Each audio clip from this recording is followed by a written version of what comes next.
Welcome back to your channel Vidyarthi. तो अब हम लोग आज 1833 ईस्वी का चार्टर एक्ट का जो बचा हुआ पोर्शन है उसको कंप्लीट करना स्टार्ट करते हैं। देखिएगा यहाँ पे सबसे पहला टॉपिक जो यहाँ पे है वो है फॉर्मेशन ऑफ सीएलसी। मतलब कि सीएलसी यानी होता है सेंट्रल लेजिस्लेटिव काउंसिल।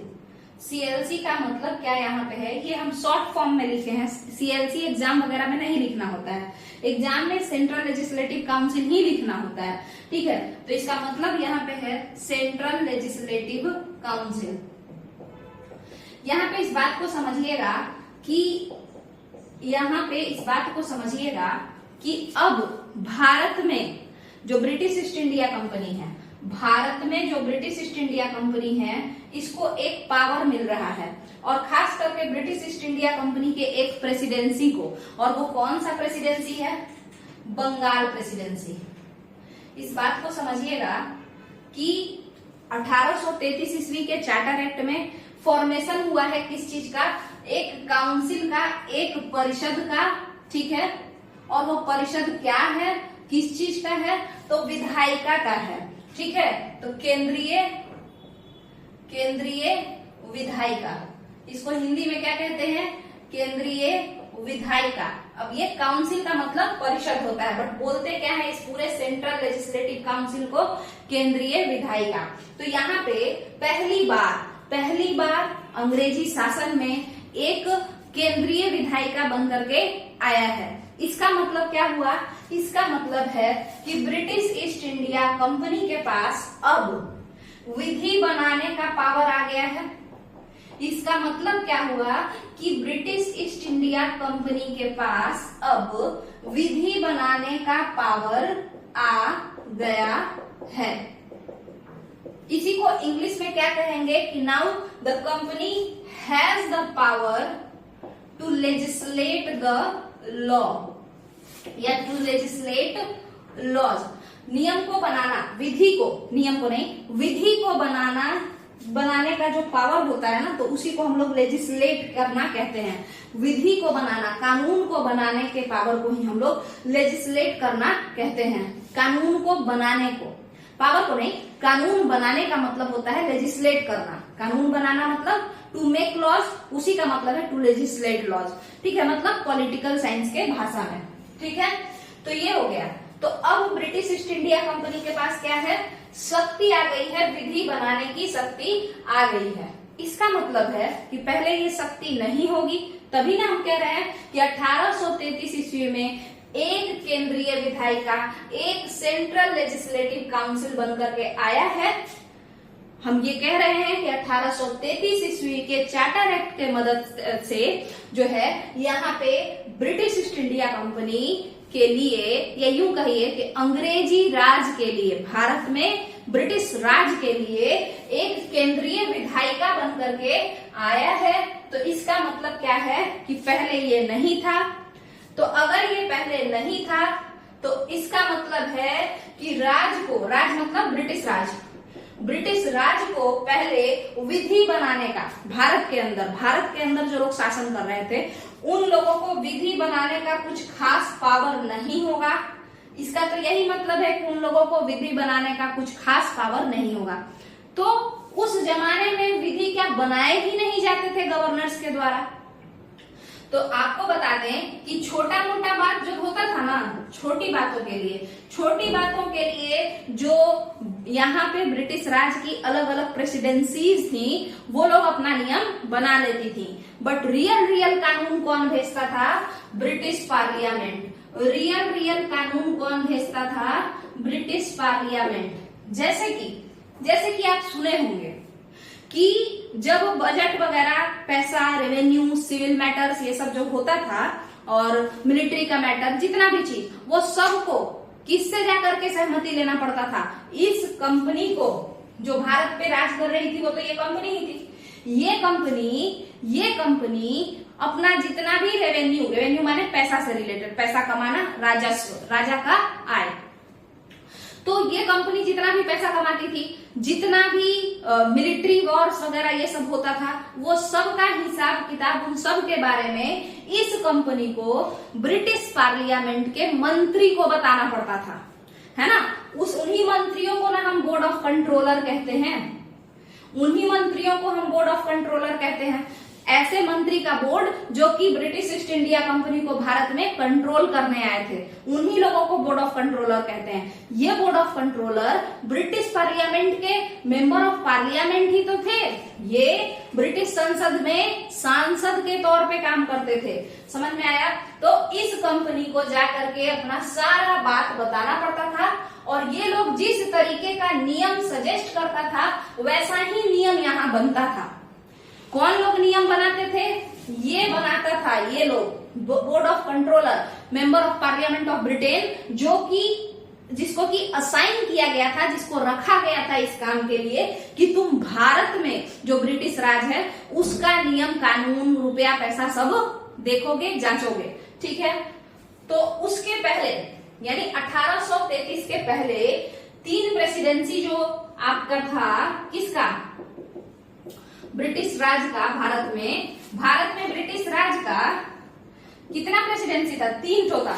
एक था बॉम्बे, एक और था बंगाल, और एक और था आपका बॉम्बे, बंगाल और मद्रास। यही 3 प्रेसिडेंसी था। आप देखेंगे कि बाद में बंगाल से अलग होकर के एक और प्रेसिडेंसी बनता है जिसे हम लोग आगरा प्रेसिडेंसी कहते हैं। जिसे हम लोग कौन सा प्रेसिडेंसी कहते हैं? आगरा प्रेसिडेंसी। 1833 में बंगाल पे लोड ज्यादा पड़ेगा तो प्रेसिडेंसी को थोड़ा सा और कुछ एरिया हटा करके एक और प्रेसिडेंसी बनाया जाएगा। प्रेसिडेंसी कुछ नहीं होता है, समझ लीजिए एक तरीके से राज्य, प्रोविंस, ठीक है। आइए देखते हैं। तो जब 1833 का चार्टर एक्ट नहीं आया था उस समय क्या हुआ था कि ये 3 प्रेसिडेंसी इसके पास था, इन लोगों का।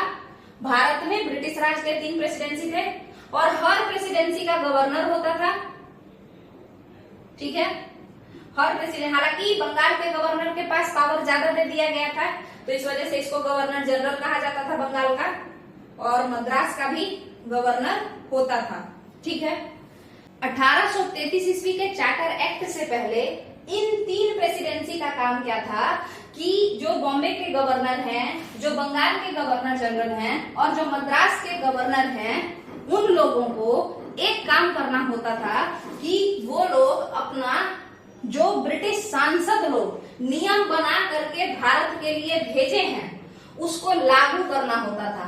इन गवर्नर का क्या काम होता था कि जो भी नियम बना करके भेजा गया है उसको तुम लागू कर दो, ठीक है। मेन काम यही होता था। और छोटा मोटा नियम बनाना है तो बना लो, बट क्या इनको शक्ति था सारा नियम बनाने का? नहीं, तो लागू करना होता था केवल। और जो इंसान नियम बनाता है, कानून बनाता है, उसे लेजिस्लेचर कहते हैं, लेजिस्लेटर कहते हैं। मगर जो उस कानून को लागू करता है, जो उस कानून को एग्जीक्यूट करता है, उसे एग्जीक्यूटिव कहते हैं। उसे क्या कहते हैं? एग्जीक्यूटिव कहते हैं, ठीक है। जो कानून बनाता है उसे लेजिस्लेचर कहते हैं और जो लोग लागू करता है उसे एग्जीक्यूटिव कहते हैं।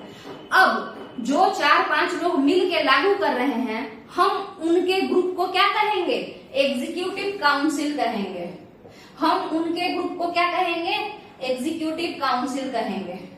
तो बॉम्बे का गवर्नर और उसका ग्रुप जो नियम को लागू कर रहा है वो पूरा का पूरा लोग बॉम्बे का एग्जीक्यूटिव काउंसिल कहलाएगा। वो सारे के सारे लोग बॉम्बे का एग्जीक्यूटिव काउंसिल कहलाएगा। उसी तरीके से जो मद्रास का गवर्नर और उसके सहयोगी जो नियम लागू कर रहे हैं, लागू करना माने एग्जीक्यूट करना। जैसे हम बोल दिए कि किसी को शराब नहीं पीना है, हम क्या किए? हम नियम बनाए, मेरे पास पावर आया, हम नियम बना दिए कि किसी को भी शराब नहीं पीना है। तो अब हम जो लोग उसको लागू कर, जैसे पुलिस है ना, वो लोग कि भाई अगर कोई शराब पिया तो अब ये वाला पनिशमेंट हम जाके उसको पीट पीट के मारेंगे, है ना। तो ये काम पुलिस कर रहा है, तो पुलिस उस नियम को लागू कर रहा है जो हम बनाए हैं, ठीक है। तो इसीलिए तो यहाँ पे ये अब जो लोग नियम को लागू कर रहे हैं उसके ग्रुप को क्या कहेंगे? Executive council. तो एग्जीक्यूटिव काउंसिल बॉम्बे का भी था, मद्रास का भी था, क्योंकि मद्रास प्रेसिडेंसी के जो गवर्नर थे वो अपना नियम लागू करते होंगे, माने भेजा गया, जो ब्रिटिश संसद से भेजा गया था वो सब नियम मद्रास में लागू होता होगा। फिर बंगाल के लिए कुछ नियम होगा जो कि आता होगा स्पेशली कि बंगाल में यही सब लागू होना चाहिए, तो वो बंगाल का गवर्नर जनरल लागू करता होगा उस अपने ग्रुप के साथ मिलकर के, अपने सहयोगियों के साथ मिलकर के। तो यहाँ पे भी एग्जीक्यूटिव काउंसिल होगा, यहाँ पे भी एग्जीक्यूटिव काउंसिल होगा। ये कब की बात है? 1773 ईस्वी के समय में हम लोग देखते हैं कि सबके पास अपना अपना एग्जीक्यूटिव काउंसिल है, यानी इन लोगों के पास केवल और केवल नियम को लागू करने का अधिकार है, नियम बनाने का बहुत ज्यादा अधिकार नहीं है, ठीक है।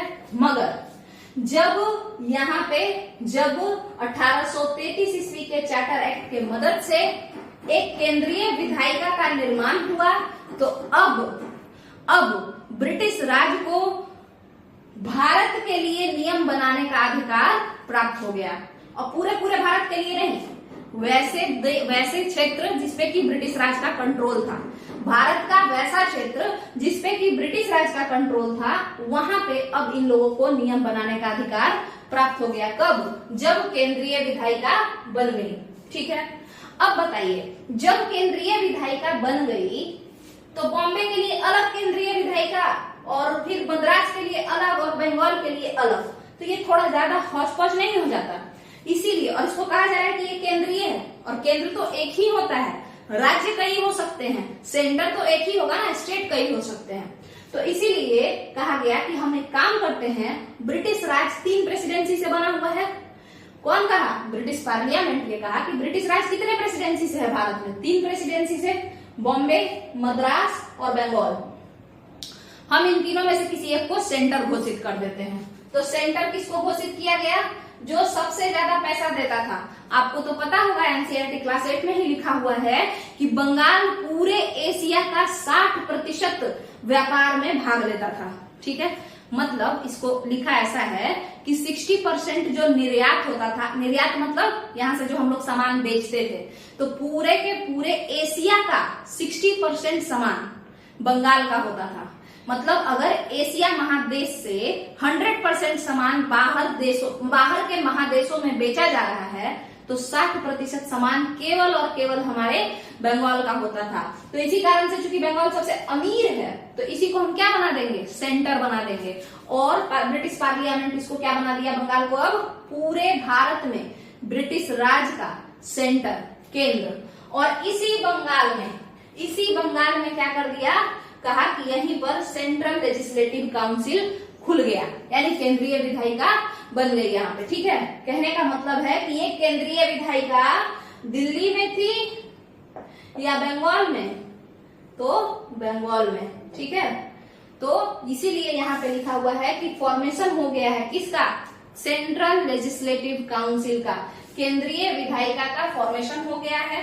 तो पहले जिस गवर्नर के पास ये पावर था कि वो केवल और केवल नियम लागू करेगा जो कि ब्रिटिश संसद भेजा है, आज उस गवर्नर के पास ये पावर हो गया है कि वो ब्रिटिश राज का नियम खुद से बनाएगा। भारत के अंदर जितने भी ब्रिटिश क्षेत्र हैं उनके लिए नियम गवर्नर जनरल खुद से बनाएगा, ठीक है। और अब यहाँ पे समझिएगा, अब जैसा कि हम लोग देखें कि सेंट्रल लेजिस्लेटिव काउंसिल जो है, सेंट्रल लेजिस्लेटिव काउंसिल ये एक जगह बन गया, कहाँ? बंगाल में, ठीक है। अब बंगाल में जब ये बना, तो ये क्यों बंगाल में ही बना, कहीं और क्यों नहीं बना, दिल्ली ये सब में? क्योंकि ब्रिटिश राज जो है, ब्रिटिश राज माने ब्रिटिश ईस्ट इंडिया कंपनी जो यहाँ पे राज करती थी, उसको ये कहा गया कि तुम ब्रिटिश भारत के जितने भी क्षेत्र हैं, यानी जहां जहां पर ब्रिटिशर्स भारत को कंट्रोल कर रहे हैं, क्या भारत के पूरे एरिया में यही लोग राजा था? नहीं, और भी कुछ राजा थे, कुछ भारतीय राजा भी थे जो स्वतंत्र थे, ठीक है। तो जो लोग ब्रिटिशर्स के अंडर हैं, वैसे क्षेत्र जो ब्रिटिशर्स के अंडर हैं, उसके लिए केंद्र का काम कौन करेगा? अब बंगाल करेगा, सेंटर यही रहेगा। तो इसीलिए यहीं पर एक सेंट्रल लेजिस्लेटिव काउंसिल खुल गया और इसका नाम पड़ा केंद्रीय विधायिका, ठीक है। अब बताइए, जब बंगाल के गवर्नर जनरल, अगर उसको नियम बनाने का अधिकार मिल गया है, बंगाल के गवर्नर जनरल को ही ना मिला होगा, वही रूलर है यहाँ का। तो गवर्नर जनरल का पहले क्या था, एग्जीक्यूटिव काउंसिल था, अब उसके पास क्या हो गया होगा, लेजिस्लेटिव काउंसिल भी हो गया अब उसका, ठीक है। अब उसका क्या हो गया, लेजिस्लेटिव काउंसिल भी। और इस काउंसिल को बंगाल का लेजिस्लेटिव काउंसिल नहीं कहा जा रहा है, ये पूरे के पूरे ब्रिटिश भारत का लेजिस्लेटिव काउंसिल है।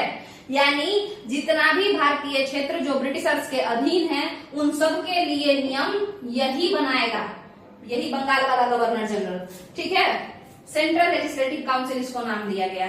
तो अब इस गवर्नर जनरल को गवर्नर जनरल ऑफ बंगाल कहना जायज है, नहीं है, तो इसको हम क्या कहें, गवर्नर जनरल ऑफ इंडिया कह देते हैं, ठीक है। इसको हम क्या कह देते हैं, गवर्नर जनरल ऑफ इंडिया, क्योंकि अब ये पूरे के पूरे ब्रिटिश भारत पे अपना नियम बना रहा है, इसको पावर मिल गया है। तो आप देख रहे हैं कि फॉर्मेशन ऑफ सीएलसी हो गया है। अब एक क्वेश्चन मेरे मन में ये है कि जब सेंट्रल लेजिस्लेटिव काउंसिल बन गया है तो क्या अब मद्रास के गवर्नर के पास प्लस में बॉम्बे के गवर्नर और उसके एग्जीक्यूटिव काउंसिल के पास, माने उसके सहयोगियों के पास कानून बनाने का कोई अधिकार बचेगा या नहीं बचेगा, कानून बनाने का कोई अधिकार बचेगा, बताइए। क्योंकि अब भारत के अंदर एक केंद्रीय विधायिका बन चुकी है जो कि विधि बनाएगी पूरे ब्रिटिश भारत के लिए। तो क्या अब अलग से मद्रास के गवर्नर को भी ये अधिकार मिलेगा कि तुम भी विधि बना सकते हो, और क्या बॉम्बे के गवर्नर को भी ये अधिकार मिलेगा कि तुम भी विधि बना सकते हो? इससे ज्यादा झगड़ा होता। और हम जैसा कि देख रहे हैं कि हम क्या चाहते हैं, हम सेंट्रलाइजेशन चाहते हैं, हम पावर को 10 जगह छीटना नहीं चाहते हैं, विकेंद्रीकरण नहीं चाहते हैं, हम पावर किसी एक के हाथ में चाहते हैं, सेंट्रलाइजेशन चाहते हैं। तो जाहिर सा बात है कि मद्रास के गवर्नर के पास अब कानून बनाने का जो भी चिटपुट अधिकार था वो नहीं रहेगा। सिमिलरली बॉम्बे के गवर्नर के पास से भी जितने भी कानून बनाने की शक्तियां थी, जो भी थोड़ी मोड़ी थी, ज्यादा तो था ही नहीं, वो सब छीन लिया जाएगा। और अब केवल और केवल कानून कौन बनाएगा, सेंट्रल लेजिस्लेटिव काउंसिल। ये कौन है, ये बंगाल का लेजिस्लेटिव काउंसिल है।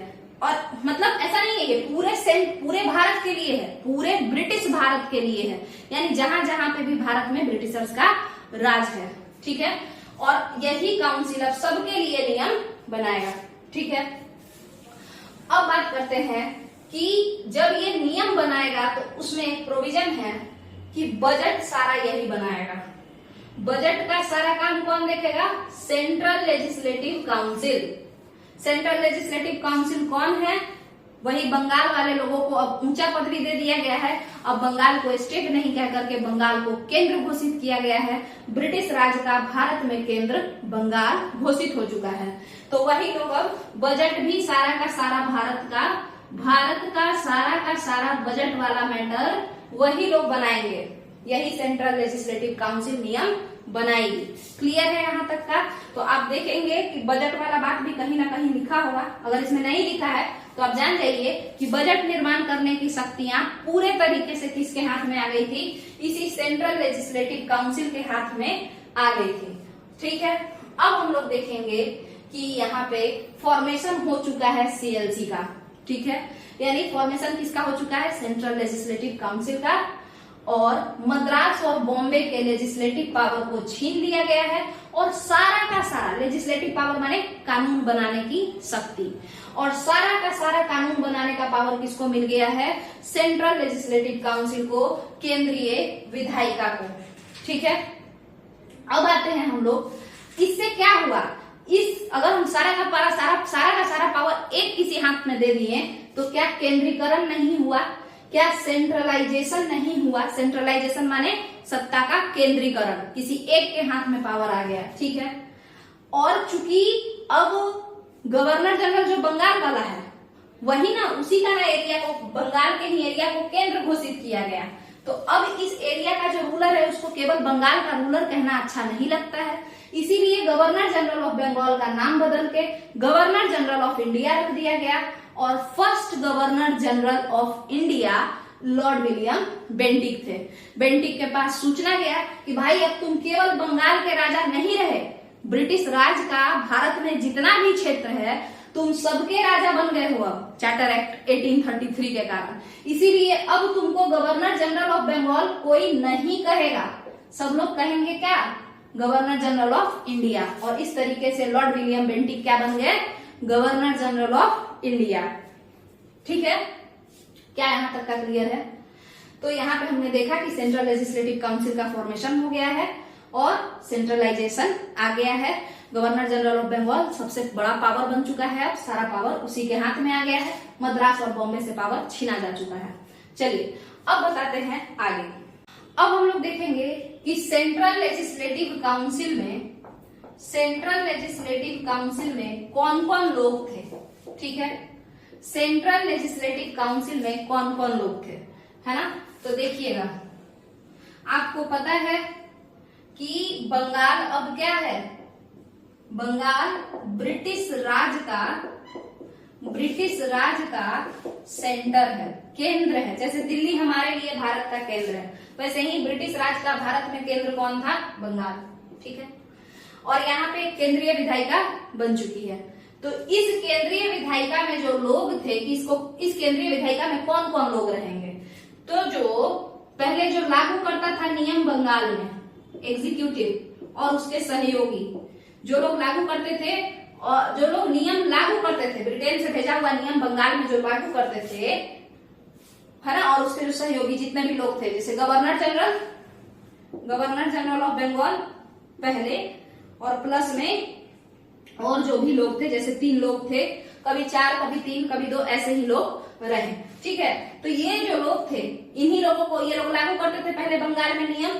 ठीक है, यही लोग लागू करते थे पहले 1833 के पहले ब्रिटिश सांसद से भेजा गया नियम, यही लोग लागू करते थे। और इनके ग्रुप को कार्यकारिणी परिषद कहते थे या एग्जीक्यूटिव काउंसिल कहते थे, और ये बंगाल के थे, एग्जीक्यूटिव काउंसिल ऑफ बंगाल के नाम से ये जाने जाते थे। ठीक है, इन्हीं लोगों को ज्यों का त्यों उठा करके, इन्हीं लोगों को यानी गवर्नर जनरल ऑफ बंगाल को कहा गया कि भाई तुम तो गवर्नर जनरल ऑफ इंडिया हो, सेम ही इंसान को, इसको यहाँ उठाए हम और उठा करके रख दिए इस लेजिस्लेटिव काउंसिल के डब्बा में।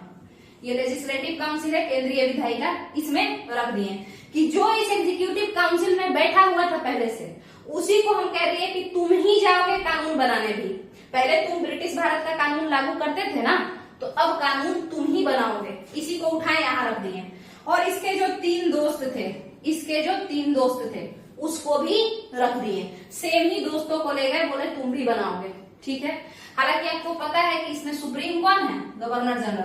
ये तीनों कुछ भी कहेगा और अगर ये वीटो लगा देगा तो इसका बात माना जाएगा। ठीक है, तो इन तीनों को भेजा गया और plus governor general of India को, जो कि बंगाल के एग्जीक्यूटिव काउंसिल थे, उन्हीं को यहाँ पर सेंट्रल लेजिस्लेटिव काउंसिल यानी कि केंद्रीय विधायिका में भेज दिया गया कि तुम ही लोग केंद्रीय विधायिका के भी सदस्य बन जाओ। ठीक है, फिर आपको पता है अब ये चारों जो लोग थे जो पहले कानून लागू करते थे, ये चारों को सिर्फ कानून लागू करने आता था, इनको कानून बनाने का कुछ खास नॉलेज नहीं था,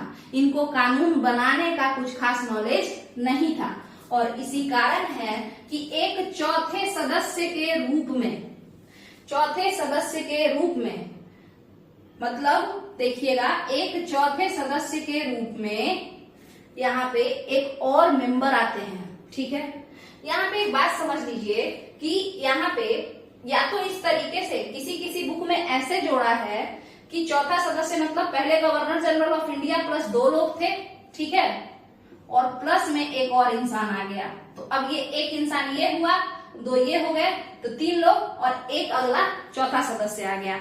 और किसी बुक में गवर्नर जनरल ऑफ इंडिया को हटा दिया है और उसके अलावा इन सहयोगियों को 4 जोड़ा है। ठीक है, तो ये अलग केस है। यहाँ देखिए, तो गवर्नर जनरल ऑफ इंडिया और उनके सहयोगी, चाहे वो 2 हो चाहे 3 हो, ठीक है, जो कि पहले एग्जीक्यूटिव काउंसिल ऑफ बंगाल में काम करते थे, केवल कानून लागू करते थे, उनको कहा गया कि आज से नियम तुम ही बनाओगे। ठीक है, और सिर्फ बंगाल के लिए नहीं, सारे भारत में जितना भी ब्रिटिश क्षेत्र है सबके लिए। ठीक है, तो ये दोनों सभी लोग उठ करके, ये पूरा का पूरा एग्जीक्यूटिव काउंसिल उठ करके लेजिस्लेटिव काउंसिल में जाके लेजिस्लेटिव काउंसिल वाले पंडाल में या लेजिस्लेटिव काउंसिल वाला जो क्षेत्र था, माने जो मकान था, उसमें जाके सब बैठ गया और नियम जब बनाना शुरू किया तो इन लोगों से नियम नहीं बन रहा था, क्योंकि ये लोग बना बनाया नियम बस लागू करता था। ठीक है, तो इसीलिए ब्रिटिश सरकार ने कहा कि एक लॉ मेंबर को भेजा जाएगा। किसको भेजा जाएगा?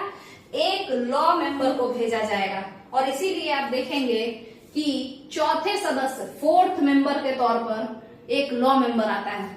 इस गवर्नर जनरल के एग्जीक्यूटिव काउंसिल, जो कि लेजिस्लेटिव काउंसिल का भी एक पार्ट है, जो केंद्रीय विधायिका का भी पार्ट है, पहले ये लोग केवल और केवल कार्यपालिका थे, यानी केवल बना बनाया नियम लागू करते थे।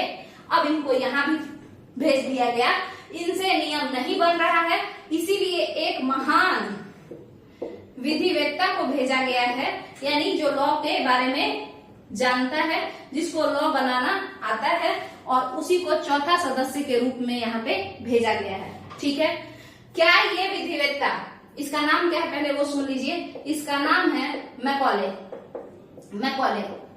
ये विधिवेत्ता मैकॉले, क्या ये सेंट्रल लेजिस्लेटिव काउंसिल यानी केंद्रीय विधायिका के पार्ट है या फिर एग्जीक्यूटिव काउंसिल के पार्ट है, कार्यपालिका के पार्ट है?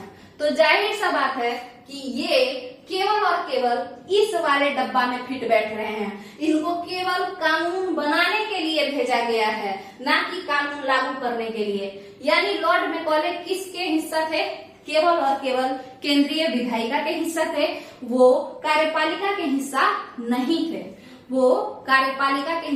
थे। कार्यपालिका में वही पुराने लोग बस थे। ठीक है, यहाँ तक का क्लियर है।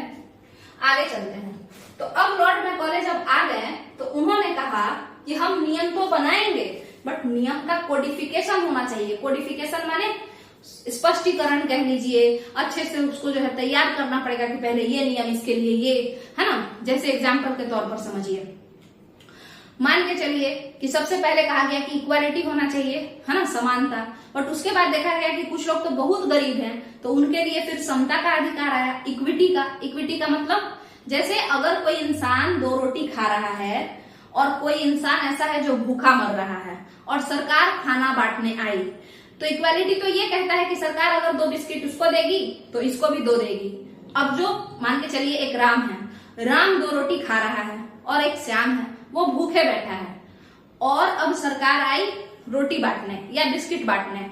तो जब वो बिस्किट बांटने आई सरकार, तो नियम इक्वालिटी का ये कहता है, समानता का, कि 2 राम को भी बिस्किट दे दो और 2 बिस्किट श्याम को भी दे दो। बट समता ये कहता है, इक्विटी ये कहता है कि नहीं, राम तो खाना खा चुका है रोटी, तो एक काम करो, 4 रोटी किसको दे दो, मतलब 4 बिस्किट किसको दे दो, श्याम को दे दो, क्योंकि श्याम भूखा है तो उसको ज्यादा जरूरत है। तो यही चीज है यहाँ पे। तो कहने का मतलब क्या है कि कानून को बढ़िया से बनाने के लिए, कानून का एक ढांचा तैयार करने के लिए जो ये लॉ मेंबर थे मैकॉले, उन्होंने कहा कि हमको एक ग्रुप चाहिए। किसका ग्रुप चाहिए? हमको कुछ ईमानदार या ज्ञानी, जरूरी नहीं है कि जिन लोगों के पास नॉलेज हो वो ईमानदार भी हो, तो कुछ लॉ के बहुत बड़े ज्ञानी लोगों का, लॉ पर्सन का, ऐसे लोग जो कि बहुत लॉ के जानकार हों, उनका हमको क्या चाहिए? उनके ग्रुप का एक पूरा सपोर्ट चाहिए। और इसीलिए लॉर्ड मैकॉले ने एक लॉ कमीशन बनाया, इसीलिए ताकि सारा का सारा लॉ सभी लोग मिल करके बनाएं। और इसीलिए लॉर्ड मैकॉले ने क्या किया? एक लॉ कमीशन बना दिया, एक विधि आयोग बना दिया। और ये विधि आयोग कब बन करके आया? तो ये विधि आयोग जो है, जिसमें कई सारे बहुत बड़े विद्वान, लॉ के ज्ञानी लोग, कानून के ज्ञानी लोग थे, वो लोग पार्टिसिपेट किए, उन लोगों का ग्रुप था। और इस विधि आयोग को कब बनाया गया? 1834 में, क्योंकि मैकॉले बोले कि हम अकेले एक लॉ मेंबर, विधि सदस्य के तौर पर कानून बना तो देंगे, मगर थोड़ा उसका अच्छा से ढांचा वाचा तैयार हो कि किस कानून का क्या साइड इफेक्ट होगा, उससे कैसे बचा जाए। तो ये सब कोडिफिकेशन इसको इंग्लिश में कहते हैं, ठीक है, या फ्रेमवर्क। तो इसके लिए उन्होंने कहा कि हमको ग्रुप चाहिए कुछ बड़े ज्ञानी लोगों का, जिनको की लॉ की जानकारी हो। और उसी क्रम में विधि आयोग बन करके तैयार हुआ। और विधि आयोग या लॉ कमीशन कब बना? 1834 ईस्वी में। ठीक है, और इसके बाद इसके हेड या इसके अध्यक्ष, है ना, इसके प्रेसिडेंट जो कहिए, किसको बनाया गया? मैकॉले खुद बन गया। ठीक है, अध्यक्ष किसको बना दिया गया? मैकॉले को ही बना दिया गया। तो हम लोग देखे कि कानून बनाने का पावर दे दिया गया बंगाल को। पूरे ब्रिटिश राज के जितने भी भारत में क्षेत्र थे उसका पूरा का पूरा कानून बनाने का पावर बंगाल को दे दिया गया, और बंगाल को ब्रिटिश राज का, जो भारत में जो भी ब्रिटिश राज है उसका केंद्र घोषित कर दिया गया, सेंटर घोषित कर दिया गया। और वहां पर एक विधि बनाने का ग्रुप बना दिया गया, जिसे हम कहते हैं जैसे पार्लियामेंट होता है वैसे ही, तो उसे हम क्या कहते हैं? उसको हम लोग क्या नाम दिए? केंद्रीय विधायिका, जो बंगाल में ये बना। तो ये सेंट्रल लेजिस्लेटिव काउंसिल बन करके आ गया। और उसके बाद बंगाल के वे लोग जो लोग बंगाल में नियम लागू करते थे, बंगाल के वे ब्रिटिश नागरिक या वे ब्रिटिश अधिकारी जो बंगाल में नियम लागू करते थे, बना बनाया नियम, गवर्नर जनरल और उसका काउंसिल, है ना, उसी को उठा करके इसमें डाल दिए कि तुम ही लोग विधि बना भी लो केंद्रीय विधायिका में। जब ये लोग वहां गए तो ये लोग पागल से हो गए कि भाई हम कैसे नियम बनाए, वो भी केवल बंगाल का बात नहीं है, पूरे भारत में जितना भी ब्रिटिश क्षेत्र है सबका बात है। तो इसी वजह से फिर हुआ कि ठीक है, हम एक काम करते हैं, हम एक लॉ मेंबर भेजते हैं। तो चौथे सदस्य के रूप में विधि सदस्य यानी लॉ मेंबर के रूप में लॉर्ड मैकॉले आ गए, और वो सेंट्रल लेजिस्लेटिव काउंसिल के पार्ट थे, केवल वो कार्यपालिका के पार्ट नहीं थे। अभी वो 1853 में जो लॉ मेंबर था उसको कहा गया कि अब तुम नियम बनाने के साथ साथ नियम को लागू करने में भी मदद करोगे, यानी वो अब एग्जीक्यूटिव काउंसिल का भी पार्ट हो गया। बट पहले केवल और केवल किसका था? यानी 1833 ईस्वी में वो किसका था? किसका हिस्सा था? लॉ मेंबर, केवल और केवल केंद्रीय विधायिका का हिस्सा था। उसको कार्यपालिका में कोई काम नहीं था, वो कानून लागू नहीं कर सकता था, वो केवल कानून बनाता था। ठीक है, उसके बाद मैं कॉलेज जब आए तो उन्होंने कहा कि भाई अकेले हम कितना नियम बनाएंगे, सब चीज थोड़ा बहुत राय विचार करने के लिए और कुछ लोगों को भेजिए जिनको कि कानून का जानकारी हो, और इसीलिए विधि आयोग का निर्माण हो गया 1834 ईस्वी में। ठीक है, क्योंकि इसमें कहा गया था कि अगर मैकॉले चाहें तो वो और भी कुछ लोग मतलब कुछ लोगों को साथ लेकर के विधि का नॉलेज ले सकते हैं, मतलब लॉ के बारे में डिबेट एंड डिस्कशन कर सकते हैं। इसीलिए अगले साल मैकॉले ने एक लॉ कमीशन बना करके तैयार कर दिया, और उसके प्रेसिडेंट या अध्यक्ष खुद बन गए। ठीक है, और तब फिर कोडिफिकेशन ऑफ लॉ स्टार्ट हो गया। ठीक है, अब यहाँ देखेंगे आप कि यहाँ पे बजट, जो बजट का बात है, बजट अब कौन बनाएगा? तो कोई भी नियम कौन बना रहा है? Central legislative council. और सेंट्रल लेजिस्लेटिव काउंसिल में कौन बैठा है? वही लोग जो पहले गवर्नर जनरल, बंगाल वाला जो लोग था वही लोग। तो अब उसका नाम क्या है? Governor general of India. तो इसीलिए लिखा रहता है बुक में कि बजट अब कौन बना रहा है? Governor general of India.